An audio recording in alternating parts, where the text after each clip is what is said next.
We're going to start by setting up our MailChimp account. So just go to MailChimp.com, and in the top right it says sign up free. Go ahead and click that and we'll get started. Now you're not creating a new email address here. You are just going to type in the email address that you would like to use with MailChimp. Make up a username. Then you type in a password and click Get Started.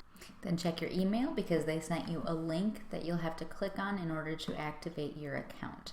Then you'll see this, confirm you're a human, then go through their little activation thing. So I'm gonna skip through this bit so I don't bore you to death, and then we'll get back to the good part. Before we get started in setting up our account, it is going to ask you, MailChimp is going to ask you for an address. Now, most people, when they're setting up their account, don't put in a real address, but I want to tell you that you must put in a real address. If you don't want your personal address to be attached to every single email that goes out, you need to go out and get yourself a post office box. I have one for my list, and it only costs, I think, $30 for an entire year. It is law that you put in a real address where people can reach you, where they can write you an actual letter or send you legal documents. What happens often is that people forget that they signed up, and then if you change your name or if you change your logo and something looks different and they don't remember who you are, a lot of people, instead of unsubscribing, will just mark you as spam. If the government follows through on that, which they can and they do sometimes, if they find that you are sending emails without a real address at the bottom, you can be fined up to $16,000 per email. And that's not, if you wrote one email and sent it to the 50 people that you have on your list, that's not just $16,000, that's $16,000 times 50. And that's for a small list, and that's just for one email. You can get fined for every single newsletter or email you sent out to every single person at a maximum of $16,000 each. So just spend the money and get a post office box, please, if you don't want to use your real address, that is. Okay, so I think I've emphasized that enough. Now we can get started setting up your list.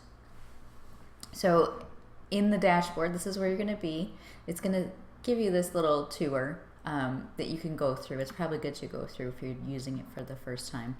But what you're going to want to do first is create a list. And the list is just the list of people that want to get emails from you. You don't have to have people yet, but you need to set up the place where that list will live. So it's the second option here, create a list. Go over here, click create a list, and then create a list again. You're going to name your list. And when you click on each of these fields, they're going to give you little descriptions will pop up, but they're pretty self-explanatory. When you send out a newsletter, this is the email that it will come from. So you can use the email address that you used in the last step, and then the from name. You'll want to use a business name too here if you have it. And here is the example. I'm not putting my address on because I'm just doing this for making the video.